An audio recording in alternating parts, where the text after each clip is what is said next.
Hindi tinanggap ng Commission on Election o COMELEC ang rehistro ng 83 na 300 manggagawa sa isang factory ng bakal sa bayan ng San Simon.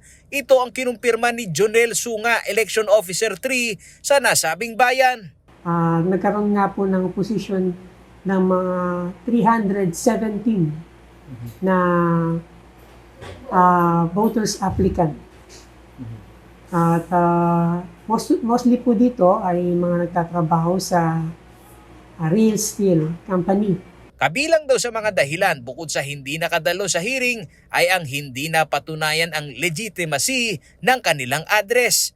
Isa ito sa pangunahing requirements ng nais makapagrehistro para makaboto. Naging pong problema dun, ayun nga pong mga requirements nila ay mostly po kasi dun sa mga nagpa-register na disapprove ay mga transferees from other municipalities.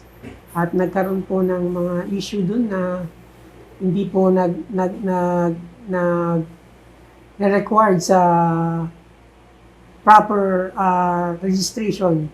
Batay sa alituntunin ng COMELEC, maaaring makapagrehistro sa isang munisipalidad o syudad ang isang individual kung higit 6 na buwan na siyang naninirahan dito. Basta po ang isang rehistrado ay umabot ng 6 months to 1 year na pagtira sa lugar na yon, sa lugar na kanyang gustong pagbotohan, maaari na po ito magparehistro.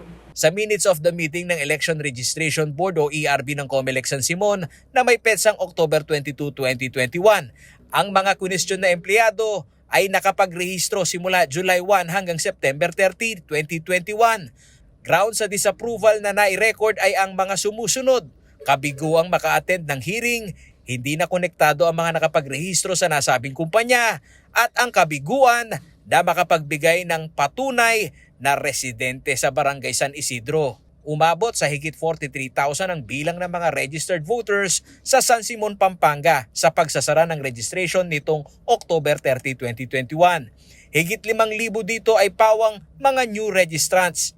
Paglilinaw naman ni Atty. Elmo Duque, ang Assistant Regional Director ng COMELEC Region 3, ang mga empleyado na nakatira sa hotel ay hindi maituturing na residents, habang ang mga nakatira sa barracks na pasok sa compound ng isang kumpanya gaya ng factory ay maituturing umano itong residents.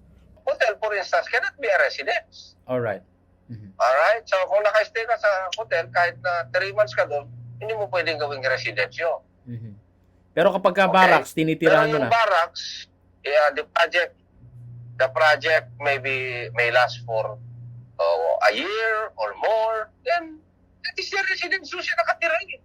Paolo G. Santos, CLTV News.